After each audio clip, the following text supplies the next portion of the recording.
Hey folks, in today's video I'm going to be showing you how I clad the outside of the new workshop in this cedar feather edge, so stick around and we'll make a start.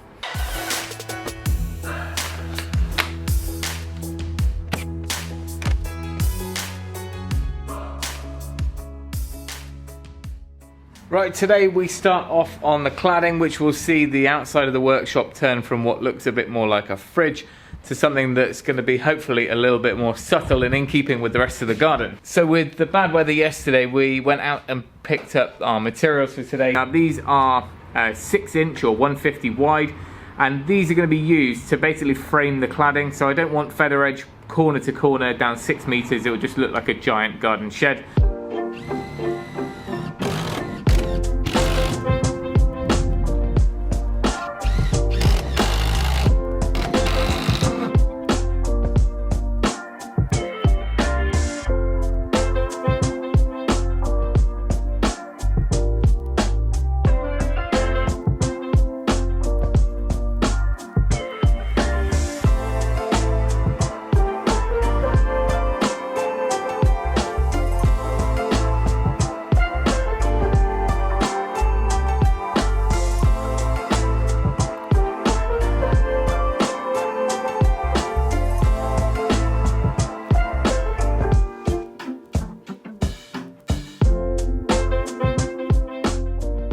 Good morning folks, today is the day that I get to prove you all wrong hopefully and take what was a giant white box in our garden to something a little bit more subtle and cedar clad. So let me show you how we're going to do that. So last week we started out by battening the outside of these panels. So all I've done is use some self-drilling screws which has pulled these in tight, and then up top, just to give it a little bit more strength, I've put one of these long 200mm Tech screws right through into our big timber beam. So the actual kind of weight of it is supported both by that, the smaller screws, then also on the back of them is just a bead of kind of an exterior polymer adhesive, so they are absolutely rock solid now. What's going to make this look a little bit less shed-like, rather than running the cladding all the way along the whole thing, is I've split it up into bays just like the timber frame is on the other side.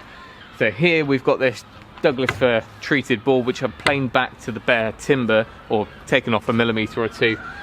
So it's a better colour, and then our cedar will just sit into there, and then the whole lot will just silver down naturally.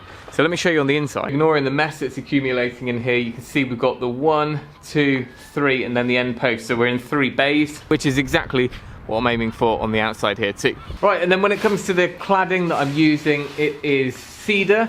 It is British grown, English grown, local stuff. If we look out of this window, I'll show you what it looks like about 8 months on.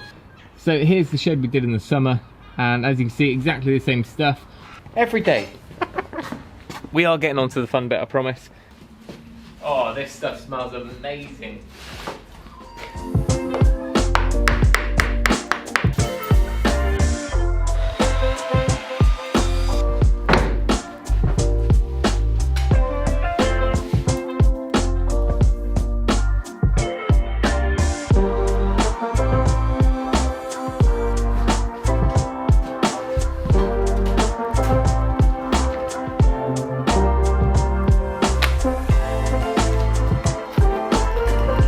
We're pretty much set. I've got all the pieces cut. There might be a little bit of trimming here and there to get it nice and snug, but roll the time lapse.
Right, so far so good. It's taken about an hour to get to this point. All I'm doing now is getting the ends done. They need pre-drilling and I'm just using the same nails because otherwise likely to split whether it's now or as the wood dries.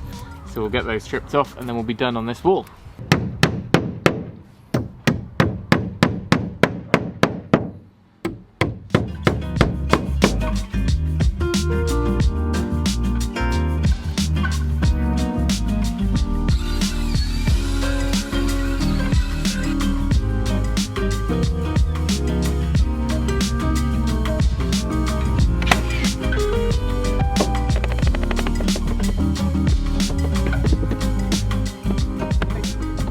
That wall's done. Now we're onto this wall and then we'll get onto the other wall, but hopefully you've got the idea now. It's fairly straightforward. We've got the battens on there, we've got the basis for just basically doing the same thing again. This corner post up to our door, I hope it is 2.4. By the time I've got that trim on the other end it'll be under 2.4. You can see where I've taken it off and it's normal heartwood. It's nice normal Douglas fir colour. I want to make sure I clean this side up, so I'm just going to plane that off and then we'll have a nice finish for the cladding to sit into.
So it worked out pretty well having these boards up. They kind of give the impression of that original frame that we've got inside here, but also, and more importantly, they give something neat for the cladding to finish up to. Otherwise you end up a little bit too shed-like, and if we didn't have them broken up into 2-metre bays, it really would be quite a continuous amount of cladding, bearing in mind that there's no windows or doors. Well, there's one door, but no real way of breaking it up. Because of the way that I've built all of the insulation and the cladding outside of the frame, we've got a space underneath all that. We want to make sure that's insect proof, but also well clear for ventilation. We've left it clear at the top as well. So there's 35mm of airspace behind the cladding, which is going to help. We then need to lay a path along this wall, just to make sure that we can get down to that bottom shed and neaten things off on the side of this lawn. Finally, we'll have kind of matching external lights on each of those posts, so it kind of breaks it up a little bit and lights up this. Now of course the overhang could have been bigger, and on most buildings you would, maybe not a garden building like this.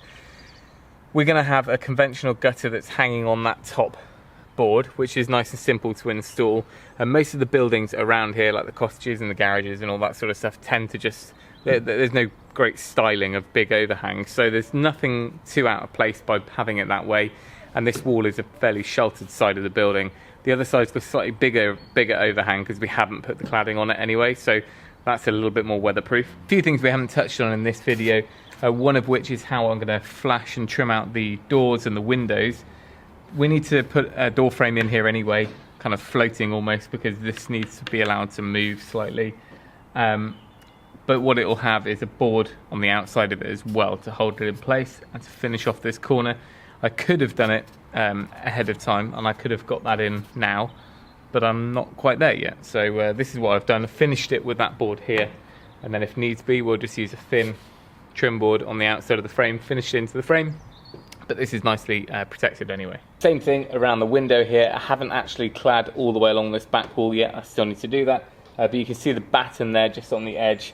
When we've got the pane of glass in, we'll then board that reveal. And what I want to do first is just put some flashing, like a flash band type tape, just over that insulation all the way along. That just means that basically the sill can drain out down into that cavity if needed. One thing slightly different on the front wall, which is where the double doors are, is I've just put half a board to start us off there. That means it's a bit more clearance here, and it means I've got access to clear these drains out and anything like that. And then, like I think I explained in the last video, I haven't got around to building, buying, making doors yet, so I had a couple of the spare insulated panels.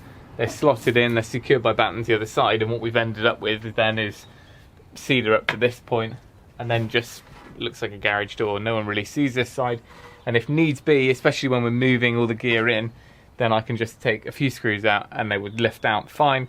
But to be quite honest, I think I'm quite happy with just the door, and in hindsight maybe we could have lived without that, but I might just leave that and just see how things work over the next coming weeks and months, and then we can decide what to do there long term. Now, like every video we put out that has anything with cladding or timbers or beams, I tend to get bombarded with emails and messages. Where do you get it? How much does it cost? So this is the Cedar rough sawn. It's British grown or English grown. It's Western red cedar, and it's just normal standard feather edge 150 by 22.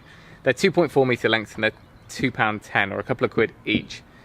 When you work that out on this overlap, I overlap them by 30 mil, so you end up with 120 visible face, and if you calculate that out, I think it's £7-ish a square metre, which is pretty good, and it's a nice durable way to go. It's probably a similar route and similar price to go if you were to use pressure treated boards, which again are the same dimensions. They're just going to start off a little bit more silvery greeny colour, but after a while everything's going to end up the same colour. The boards, I just was a bit resourceful there. These were treated raised bed vegetable garden boards that they sell. I planed them back. It turned out they were nice Douglas fir inside, so they match the internal frame, and they also match quite well with the cedar here. And then the batten in there, as I again explained in the last video, that is a 35mm counter rail for feather edge fencing, so it's actually not a conventional roofing batten. It's thicker, which means that when you shoot a 50mm nail through the feather edge into the battens, it's not going to go beyond into our insulation panels, or when we did the cladding of that concrete wall down there somewhere, then again it made sure that those nails weren't going to penetrate through the back of the batten.